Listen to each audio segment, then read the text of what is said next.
I am so excited to be able to share with you today. When Tyler asked me if I would be willing to do one of the sessions for the 6th, I was just so excited. So I've been working on this for several weeks. Like the day that he called me, I sat down and started mapping everything out.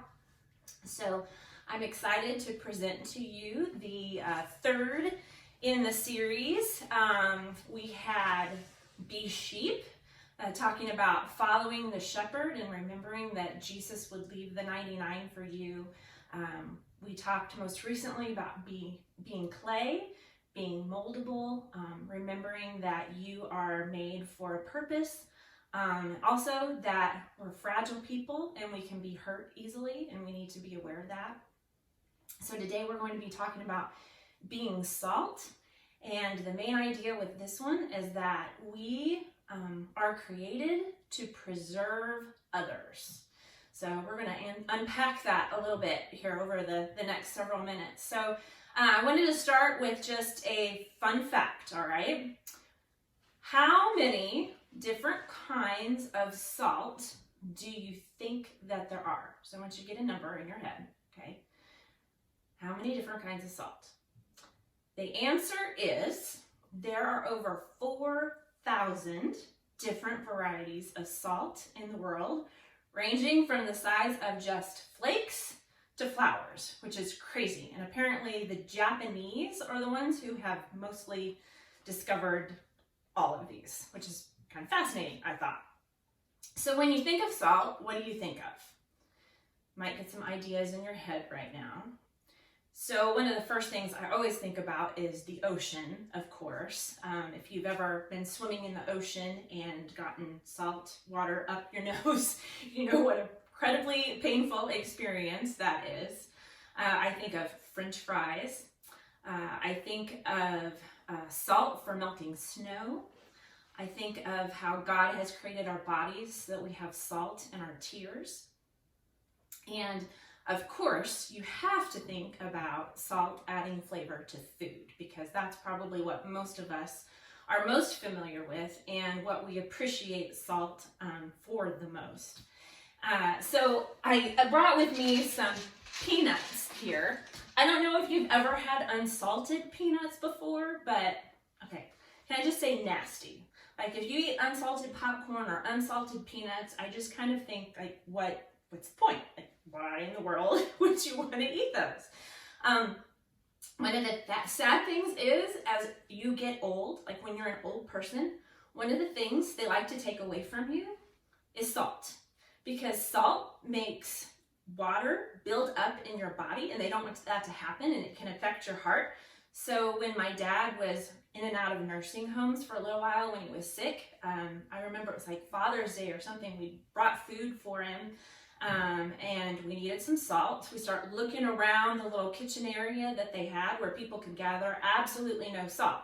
They hide it from the old people because they don't want them to get it. And to me, that is a super, super depressing thing and incredibly tragic, because salt is something wonderful, something that we love, something that God has gifted us with to actually bring us joy, honestly. And what we need to remember is salt is a very complex and necessary part of life here on earth. Christians like salt have a great purpose, which is something that was mentioned by Tyler when we're talking about the jars of clay, right? Christians like salt are a preservative to others. So through like one of the oldest ways that salt has been used, like even in ancient times, was as a preservative. They would put it on meats in order to keep it longer because they didn't have other ways of doing that. Christians like salt can promote healing. I don't know if you've ever gotten any kind of an injury where you've needed to use Epsom salts before and you have to soak in those, okay? So the whole point of that is for your body to heal. And finally, Christians like salt, they can lose their influence and their usefulness if they don't live in the way that God intended. And that can be a very sad repercussion that happens. So I want to share just a couple of scriptures with you where the word salt appears. So first of all, Colossians 4, 5, and 6. Be wise in the way you act toward outsiders. Make the most of every opportunity. Let your conversation always be full of grace, seasoned with salt, so that you may know how to answer everyone. Now, if you look at the word grace in this particular passage, you can think of it as undeserved kindness. There are a lot of jerks in the world, aren't there? And when you're going to school, you might encounter them every single day. But the Bible teaches us that our words need to be full of grace for even those people that really annoy us. And that our words need to be seasoned with salt. They need to build others up and not drag them down. Another famous passage, I would say, from Matthew 5:13 through 16 is this. And this is the Message version, so it's kind of paraphrased, but I absolutely love the way that this is worded, and I think it brings a lot more meaning to the passage. Let me tell you why you are here. You're here to be salt seasoning that brings out the God flavors of this earth. If you lose your saltiness, how will people taste godliness? You've lost your usefulness and will end up in the garbage. Here's another way to put it. You're here to be light, bring out the God colors in the world. God is not a secret to be kept. You're going public with this, as public as a city on a hill. If I make you light bearers, you don't think I'm going to hide you under a bucket, do you? I'm putting you on a light stand. Now that I've put you there on a hilltop, on a light stand, shine. Keep open house. Be generous with your lives. By opening up to others, you'll prompt people to open up with God, this generous Father in heaven. So I found it kind of interesting that this particular passage actually appears in 3 of the 4 Gospels. So it appears multiple times in the Bible. So I think that this is a message that God is really trying to emphasize to us. And the fact that through our words and through our actions, we add flavor to the people around us. We are able to give them joy, and we are able to point out God's glory, which is honestly the whole purpose of us being here on earth. So I want to give you some very specific ideas then on how you personally can be salt to those around you. The whole idea of this is that you are preserving relationships and that you are bringing worth to others through your words and through your actions. So first of all, do the right or the kind thing even when others are doing the exciting but the wrong thing. Now that is a huge message for a teenager. A teenager probably at any time, especially now. The idea of not making fun of the awkward kid. The idea of not being the one getting drunk at the party along with everybody else. The idea of not sharing the foul joke that your friend shared with you. It stops with you and that you don't pass it on.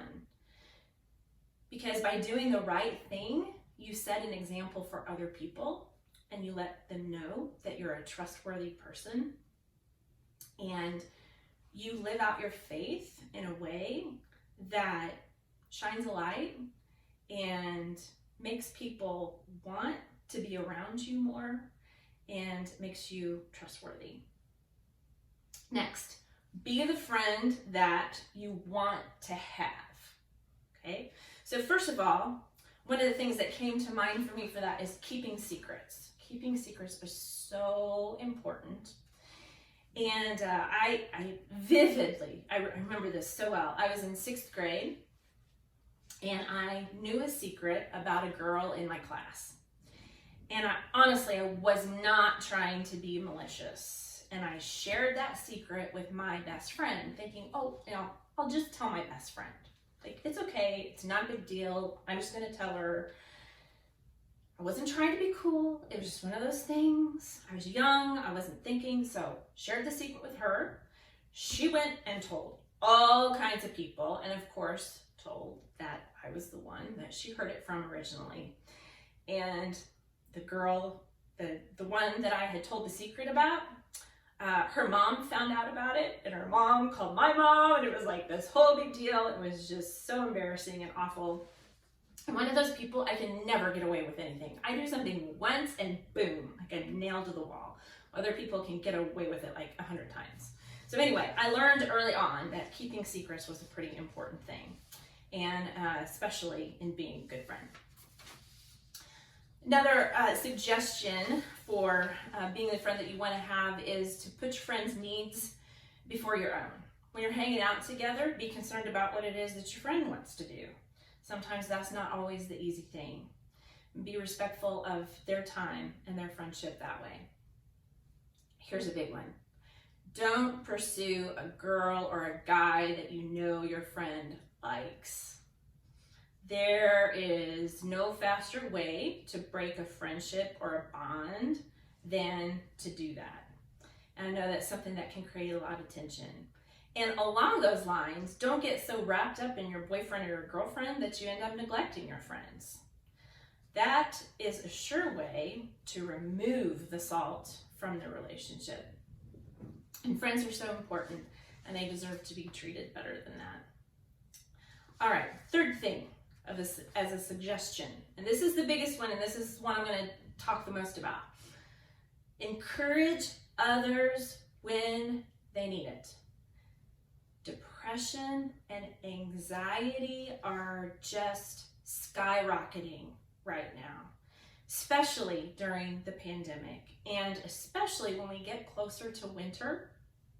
Things are darker and there's just not as much to do, and especially during this pandemic when you can't even gather outside with people as easily anymore, it's just super easy to slip into those terrible feelings and for those to just really overwhelm you. So I want you to think about some of your friends right now and maybe some of the hard things that they might be going through. With 2020, I mean, there are people who have lost jobs. So maybe their parents lost a job. So there's a lot of extra stress at home. The extra stress of the year is creating a lot of marriage problems. So maybe you have a friend who their parents are really, really struggling right now, and they just need somebody to listen and talk to about those things. Maybe they've lost a friend through all of this that, was a good friend, but their paths don't cross right now, and they're mourning that relationship, or they've recently broken up with a boy or a girlfriend. They need somebody to talk to about that. Another huge one these days is struggling with their sexual or gender identity. Man, there are a lot of kids struggling with that. And, even 30 years ago when I was in school, it was something that people struggled with, but it certainly wasn't talked about nearly as often, and it was a way bigger deal back then. But I'll never forget the time my friend Rob called me. I was probably a sophomore in high school, and he said, I need to talk to you because I think I'm gay and I don't know what to do about it. People need safe people to talk to tell those things. And it would be great if you could be that safe person for them. If you could be salt to preserve them when they're in their darkest times, when they're questioning things, and when they just don't know what to do. Walk alongside them and help point them to the way that they need to go. Point them to adults that they can talk to and process things with. Maybe, your friends are just feeling down because of the craziness of the world right now. And, mental health is, I could talk for hours about the importance of mental health. But I really want to encourage you, if you are having any struggles in this area at all, that you reach out to a friend, reach out, especially to any of the adults in the SOCC. This is why we exist. This is why we help. This is why we come, because we want to be that safe person for you to talk to.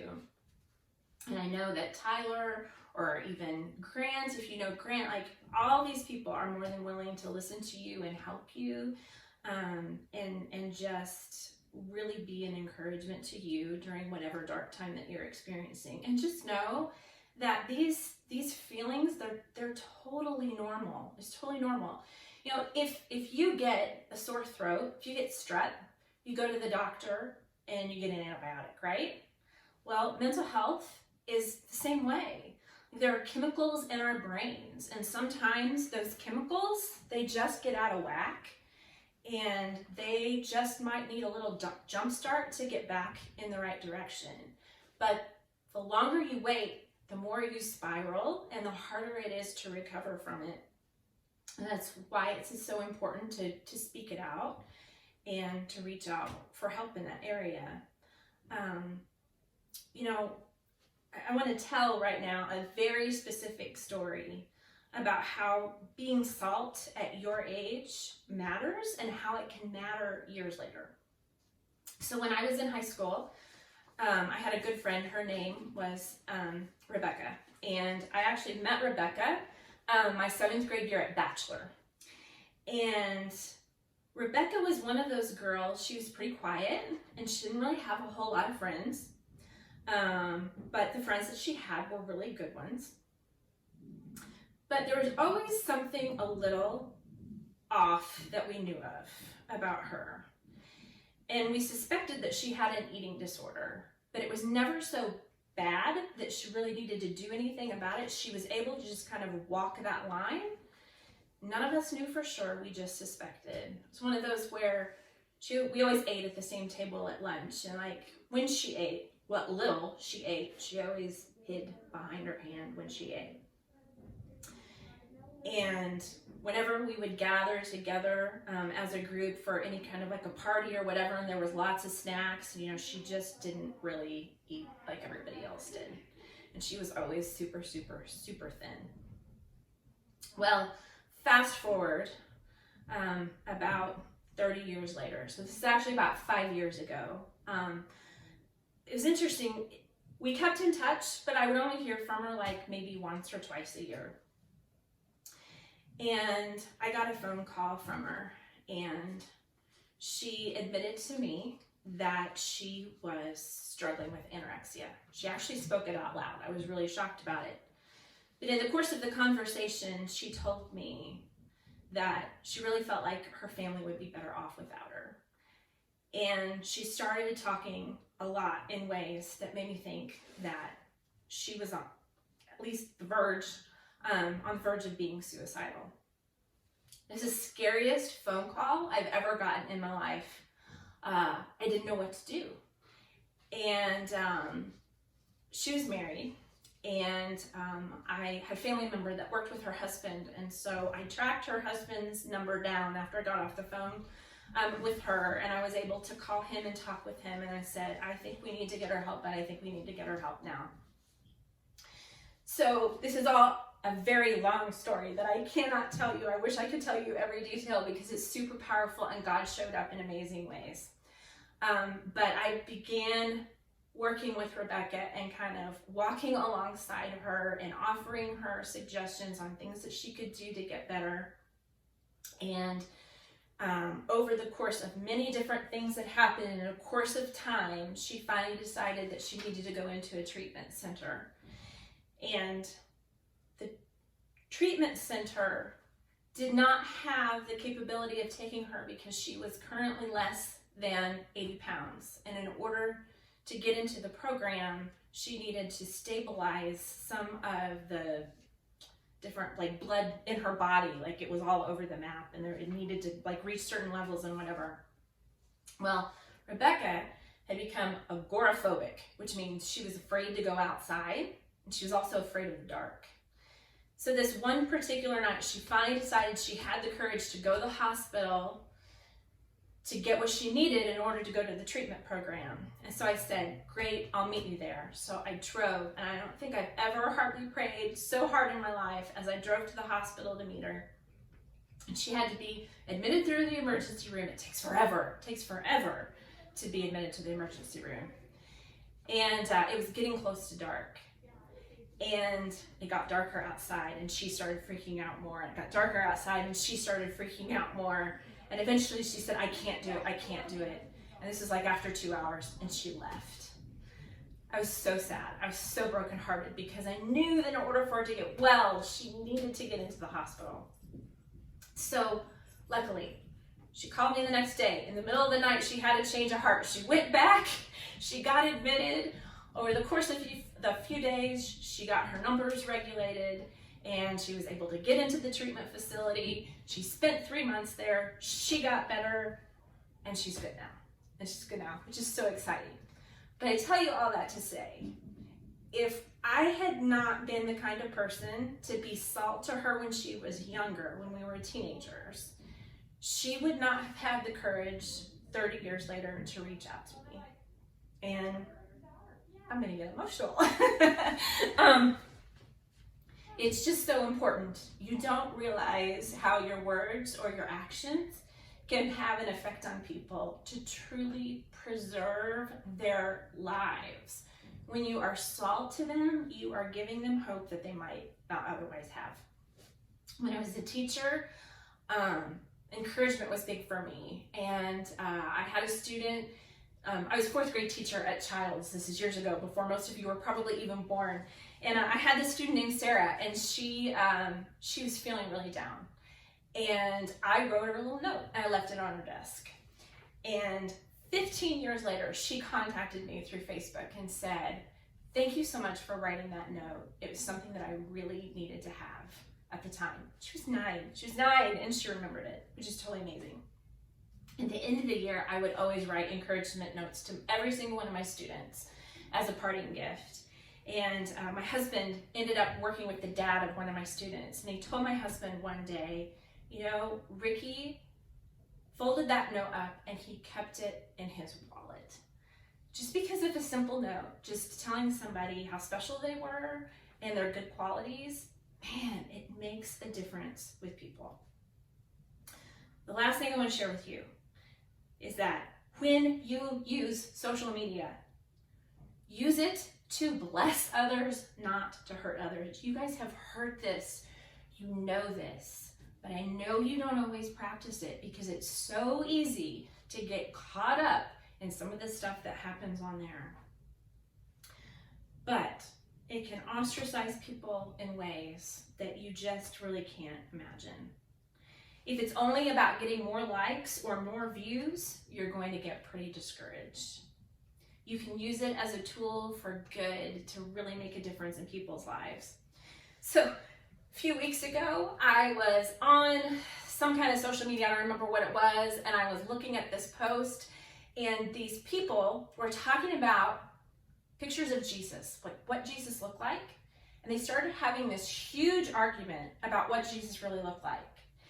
And it just got worse and worse and worse, and I mean, like, I'm reading through this like this is just a total train wreck, and these people start calling each other names over their opinions of what Jesus looks like. And I just thought, what in the world is Jesus thinking about this right now? Like, this is so far away from how he would want Christians acting towards one another. Just stop and think about the words that you use, the things that you say, the purpose of you being on there, and how you have an ability in that arena to be salt to people.